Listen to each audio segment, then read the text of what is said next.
नमस्कार दोस्तों, स्वागत है आप सभी का। मैंने आपको वादा किया था कि मैं मैथ के चैप्टर में सभी चैप्टर को बारी बारी से कवर करा रहा हूँ। तो आज हम अपना अगला चैप्टर कंपाउंड इंटरेस्ट को पढ़ने वाले हैं। चाहे हम फिजिटेट की बात करें या फिर आपका छत्तीसगढ़ शिक्षक की बात करें, ये दोनों एग्जाम के लिए बहुत ही ज़्यादा मोस्ट इंपॉर्टेंट चैप्टर है, क्योंकि यहाँ से आपके एग्जाम हमेशा क्वेश्चन पूछे जाते हैं। आप इस टॉपिक को बिल्कुल मिस मत कीजिएगा। हम यहाँ पर क्लास में जितने भी नोट्स बनाएंगे उन सब का PDF के फॉर्म में आपको अपने टेलीग्राम चैनल पर मिल जाएगा। तो आप उसकी फिक्र मत कीजिएगा, आप केवल अपना ध्यान सीखने पर लगाइएगा। तो चलिए क्लास की शुरुआत करते हैं।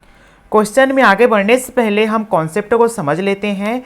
आज हम रेशो मेथड से हमारे जितने भी CI के क्वेश्चन उन सभी को सॉल्व करेंगे। मैंने किसी व्यक्ति से 100 रुपये का उधार लिया, 10% की रेट से कितने वर्ष में चुकाऊंगा, उस पैसे को आपका 2 वर्ष में चुकाऊंगा। तो आपको बताना है यहाँ पर CI कितना होगा और आपका अमाउंट कितना होगा। तो रेशो मेथड में जो आपका पूरा खेल किस पे डिपेंड रहता है, रेट पर डिपेंड रहता है।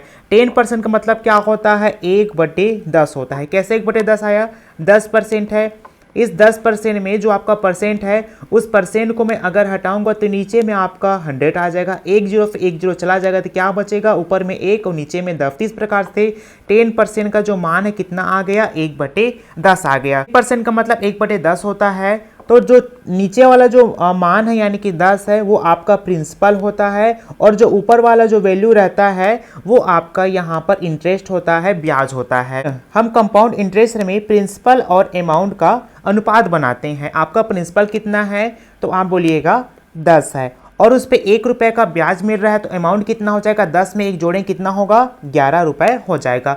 हम पैसे कितने साल में चुकाएंगे, 2 वर्ष में। 10 और 11 को एक बार और लिख लेंगे, 10 और आपका 11। अब इन दोनों को हम सीधा ऊपर से नीचे गुना कर लेंगे। 10 दहम आपका 100 होता है, 11 11 आपका 121 होता है। 100 रुपये से कितना हो गया है, 121 हुआ है, कितना बढ़ा है, 21 रुपये आपका यहाँ पर बढ़ा है। हमें क्या क्या निकालना है, कंपाउंड इंटरेस्ट निकालना है। तो ये वाला 100 रुपये क्या कहलाएगा, आपका प्रिंसिपल कहलाता है, ये आपका अमाउंट कहलाता है। बीच वाला जो वैल्यू रहता है वो आपका कंपाउंड इंटरेस्ट होता है। हमें क्वेश्चन में CI और अमाउंट को निकालना है। तो देखिए आपका क्वेश्चन में अमाउंट कितना दिया है, 100 रुपये दिया है, लेकिन यहाँ पर अमाउंट का मान कितना है, 100 है। तो 100 में 100 का भाग कर देंगे। क्या पूछा गया है आपको, कंपाउंड इंटरेस्ट। जिसको पूछा है उसको गुना कर दीजिए। तो हम यहाँ पर 21 से मल्टीप्लाई करेंगे, 100 से 100 चला जाएगा। तो इस प्रकार से आपका जो CI का मान है कितना हो जाएगा, 21 रुपये हो जाएगा। तो अमाउंट को निकाल लेते हैं, 100/100 गुना करेंगे अमाउंट से, तो 121 है। जिसका पूछा जाएगा उसको गुना करेंगे, 100 से 100 चला जाएगा तो कितना बचेगा, 121 आपका बचेगा।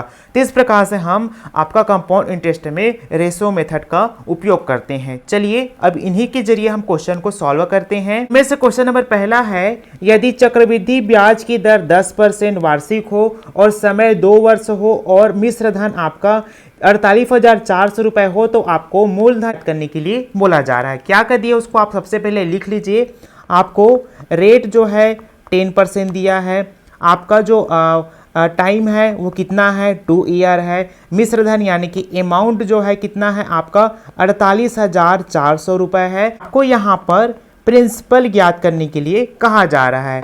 10% का मतलब क्या होता है, 1/10 होता है। नीचे वाला आपका प्रिंसिपल कहलाता है और ऊपर वाला जो वैल्यू रहता है वो आपका इंटरेस्ट कहलाता है। आप जो है यहाँ पर प्रिंसिपल और अमाउंट का अनुपात बना लेंगे। तो 10 पर 1 रुपये का ब्याज मिलेगा, तो मेरा जो अमाउंट है वो कितना हो जाएगा, 10 से कितना हो जाएगा आपका 11 हो जाएगा। कितने वर्ष पर लग रहा है, 2 वर्ष पर, तो इसको 2 बार लिख लेंगे, 10 और आपका 11। फिर इनको मल्टीप्लाई कर दीजिए, 10 दहम आपका 100 हो जाएगा, 11 11 आपका 121 रुपये हो जाएगा। और आपको क्वेश्चन में क्या पूछा गया है, मूलधन निकालने के लिए बोला जा रहा है। तो देखिए आपका मूलधन का मान यहाँ पर कितना है, 100 है, और क्वेश्चन में आपको क्या का मान दिया है, मिश्र धन कितना है आपका 48,400 है। तो 48,000 जो 400 किसके बराबर में है, आपका 121 के बराबर में है। आपको जो पूछा है उसको गुणा कर देंगे। तो आप प्रिंसिपल यहाँ पर कितना है, 100 है, तो आप यहाँ पर 100 से मल्टीप्लाई कर देंगे। इसको इससे गुना भाग करेंगे, कितने बार में जाएगा आपका 400 बार में चला जाएगा। 400 में अगर हम 100 से मल्टीप्लाई करेंगे तब आपका आंसर जो है यहाँ पर 40,000 रुपये निकल कर आ जाएगा। 68,600 रुपये की राशि पर 14.28% प्रति वर्ष वार्षिक दर से 3 वर्ष का चक्रवृद्धि ब्याज क्या होगा, आपको इन चारों ऑप्शन को देखकर बताना है। प्रिंसिपल है आपका 68,600 रुपये और आपका जो रेट ऑफ इंटरेस्ट है और आपका जो टाइम है वो 3 ईयर दिया है। आपको यहाँ पर चक्रवृद्धि ब्याज यानी कि CI क्या होगा उसको ज्ञात करने के लिए बोला जा रहा है। तो 14.28% का मतलब क्या होता है, 1/7 आपका 7 होता है। ठीक है, तो आप जो है प्रिंसिपल और अमाउंट का यहाँ पर अनुपात बना लेंगे। तो आपका प्रिंसिपल कितना है, 7 है, 7 पर 1 रुपये का प्रॉफिट होगा तो कितना अमाउंट कितना हो जाएगा आपका, 8 हो जाएगा। कितना वर्ष है, 3 वर्ष है, इनको 3 बार लिखेंगे, 7 8 7 और आपका 8। चलिए अब इन सब का आपस में मल्टीप्लाई कर दीजिए। अगर मैं ऐसा बात करूं 7 का जो क्यूब होता है कितना होता है आपका 343 होता है। ठीक उसी प्रकार से जो आपका 8 का जो क्यूब होता है वो कितना होता है 512 होता है। तो आपको क्वेश्चन में क्या ज्ञात करना है, CI ज्ञात करना है। तो इन दोनों के बीच का हम यहाँ पर अंतर निकाल लेंगे, निकाल लीजिए। तो 512 में अगर मैं 343 को माइनस करूंगा तब आपका आंसर जो है 169 आ जाएगा। क्वेश्चन में क्या दिया है, क्या कमान दिया है आपको, यहाँ पर मूलधन कमान दिया है और जबकि मूलधन यहाँ पर कितना है 343 है। तो 68,600 किसके बराबर में है आपका 343 के बराबर में है। आपको CI ज्ञात करना है तो CI का मान कितना है, इतना है, 3 से हम मल्टीप्लाई यहाँ पर कर देंगे, कर दीजिए। इनसे डायरेक्ट कितने बार में जाएगा आपका 200 बार में चला जाएगा। 200 में 169 गुना कर दीजिए, 9 दूना 18, हाथ में 1, 16 दूना 32 और 32 में 1 जोड़ेंगे तो 33 और 1 0, 3380 रुपये जो है आपका कंपाउंड इंटरेस्ट जो है निकल कर आ जाएगा। आपका ऑप्शन यहाँ पर गलत है, 3380 रुपये ये वाला ऑप्शन सही होगा। 8,960 रुपये की धन राशि पर चक्रवृद्धि ब्याज की दर से प्रथम वर्ष के लिए 12.1/2% तथा द्वितीय वर्ष के लिए 14.2/7% तथा तृतीय वर्ष के लिए 10% हो तो 3 वर्ष का चक्रवृद्धि ब्याज कितना होगा आपको यहाँ पर ज्ञात करना है। आपका प्रिंसिपल जो है 8,960 रुपये दिया है। आपका जो दर है वो प्रथम वर्ष के लिए R1 12.1/2%, द्वितीय वर्ष के लिए R2 14.2 आपका 7% और तृतीय वर्ष के लिए R3 आपका 10% है। ठीक है, तो आपको यहाँ पर चक्रवृद्धि ब्याज यानी कि CI ज्ञात करने के लिए कहा जा रहा है। तो देखिए आपका 12.5% का मतलब क्या होता है, 1/8 होता है। 2.7% का मतलब क्या होता है, 1/7 होता है। 10% का मतलब होता है आपका 1/10। तो आप यहाँ पर प्रिंसिपल और अमाउंट का अनुपात निकाल लीजिए। तो पहले का देखिए 8 से कितना हो जाएगा 1 रुपये का इंक्रीज यानी कि 9 हो जाएगा। 7 पर 1 का इंक्रीज कितना हो जाएगा आपका 8 हो जाएगा। 10 पर 1 का इंक्रीज होगा तो ये 11 हो जाएगा। जो जो कट रहा है उसको एक बार काट के देख लीजिए। देखिए यहाँ पास 8 है और आपका 8 है, कट गया। जो जो संख्या बचा उनको आपस में मल्टीप्लाई कर दीजिए।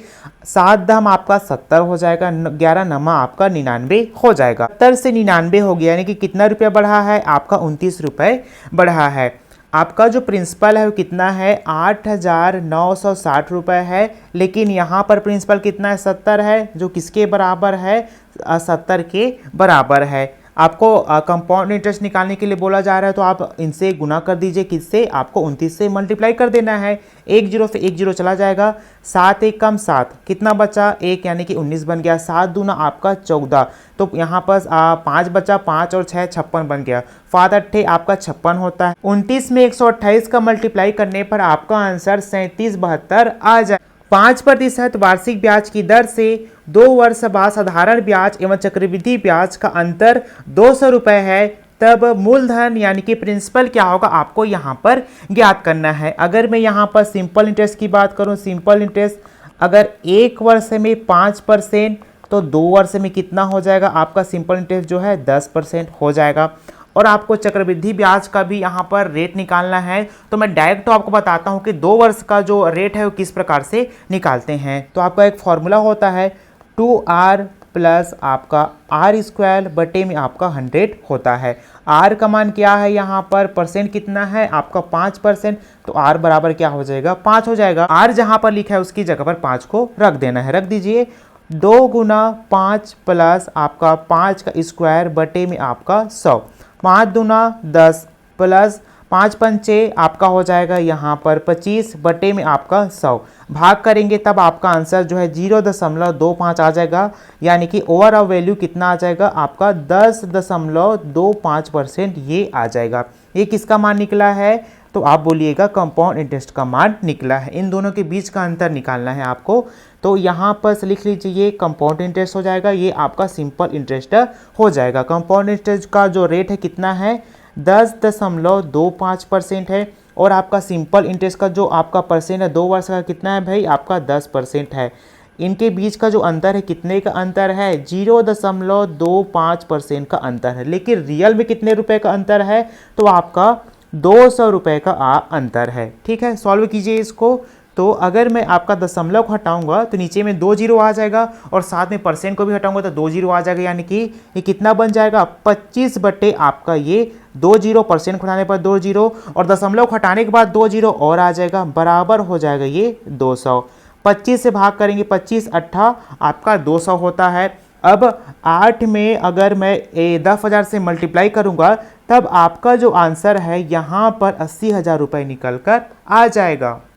225 रुपये 2 वर्ष में 256 रुपये बन जाते हैं। चक्रवृद्धि ब्याज की दर क्या होगी आपको बताना है। तो आप जो है सबसे पहले इस प्रकार क्वेश्चन में प्रिंसिपल और अमाउंट को लिख लेंगे। ये आपका क्या हो जाएगा, प्रिंसिपल 225 रुपये हो जाएगा। कितना हो जा रहा है आपका पैसा 256 रुपये हो जा रहा है। तो 2 वर्ष का पूछा गया है, तो आप जो है यहाँ पर वर्गमूल निकालेंगे दोनों संख्या का। अगर यहाँ पर अगर 3 वर्ष रहता तो आप यहाँ पर घनमूल निकालते। चलिए निकालिए। अब यहाँ पर 225 किसका वर्गमूल रहता है तो आप बोलिएगा 15 का रहता है। 256 जो है आपका 16 का रहता है। 15 पर से कितना हो गया 16, कितना बढ़ा 1 बढ़ा। क्वेश्चन में क्या ज्ञात करने के पूछा जा रहा है, चक्रवृद्धि ब्याज की दर रेट पूछा जा रहा है। 1 किस पर बढ़ा है 15 पर बढ़ा है, तो 1/15। अब इसका 100% क्या होगा हमसे पूछा गया है। 15 से भाग करेंगे, 15 छक्का 90 होता है। कितना बचा आपका यहाँ पर 10 बचा, और नीचे में यहाँ 15 बचा। ठीक है, फिर जा सकता है भाग क्या आपका 5 से 2 बार में, 5 से 3 बार में, तो आपका आंसर 6 सही 2/3% यहाँ पर रेट निकल कर आ जाएगा। यदि 12,000 रुपये को 20% प्रति वर्ष की दर से चक्रवृद्धि ब्याज पर 2 वर्ष के लिए निवेश किया जाता है तो ब्याज कितना होगा आपको इन चारों ऑप्शन को देखकर बताना है। तो आपका जो प्रिंसिपल है कितना है जी आपका 12,000 रुपये है। रेट जो है आपका 20% है। कितने वर्ष के लिए निवेश किया जाता है, टाइम कितना है आपका 2 ईयर है। क्वेश्चन में आपको कंपाउंड इंटरेस्ट ज्ञात करने के लिए बोला जा रहा है। तो 20% का मतलब क्या होता है 1/5 होता है। तो आप जो है प्रिंसिपल और अमाउंट का यहाँ अनुपात निकाल लेंगे। निकालिए। 5 पर हमें 1 रुपये का लाभ हो गया, यानी कि अमाउंट कितना हो जाएगा 6 हो जाएगा। आपका कितना वर्ष है 2 वर्ष, तो इसका भी स्क्वायर कर देंगे और हम इसका भी स्क्वायर करेंगे। 5 की स्क्वायर कितना होता है आपका 25 होता है। 6 की स्क्वायर आपका 36 होता है। 25 रुपये फिर 36 रुपये हो गया, यानी कितना रुपया बढ़ा तो आपका आंसर आ जाएगा 11 रुपये बढ़ा। ठीक है, आपको यहाँ पर क्वेश्चन में किसका मान दिया गया है, मूलधन का मान दिया गया है। और यहाँ पर जो मूलधन का मान कितना है 25 है, तो 12,000 जो है किसके बराबर में है 25 के बराबर में है। क्या पूछा है कंपाउंड इंटरेस्ट पूछा है, तो उसको आप यहाँ पर मल्टीप्लाई कर देंगे। कर दीजिए। 25 से भाग करेंगे, 25 चौके 100, तो यहाँ पर 20 बचा। 25 अट्ठे आपका 200 होता है। 25 शून्य 0। अब 480 में हमें 11 का मल्टीप्लाई कर देना है। कर दीजिए। 11 अट्ठे 88, हाथ में आई आपकी 8। 11 चौके 44, 44 में 8 को जोड़ेंगे तो आपका 52 हो जाएगा। 11 शून्य आपका 0 हो जाएगा। तो इस प्रकार से हमें जो कंपाउंड इंटरेस्ट है निकल कर कितना आ जाएगा 5280 रुपये निकल कर आ जाएगा। आज की क्लास में हमने जितने भी टाइप से क्वेश्चन किए हैं वे सभी टाइप के क्वेश्चन आपके एग्जाम के लिए बहुत ही ज़्यादा मोस्ट इंपॉर्टेंट है। आज की क्लास में जितने भी टाइप से क्वेश्चन किए हैं वे सभी टाइप से क्वेश्चन आपको बहुत ही अच्छे तरीके से समझ आ गए होंगे। अगर ऐसे टाइप से क्वेश्चन आपके एग्जाम में देखने को मिलेगा तो आप बहुत ही आसानी से ऐसे क्वेश्चन को सॉल्व कर लेंगे।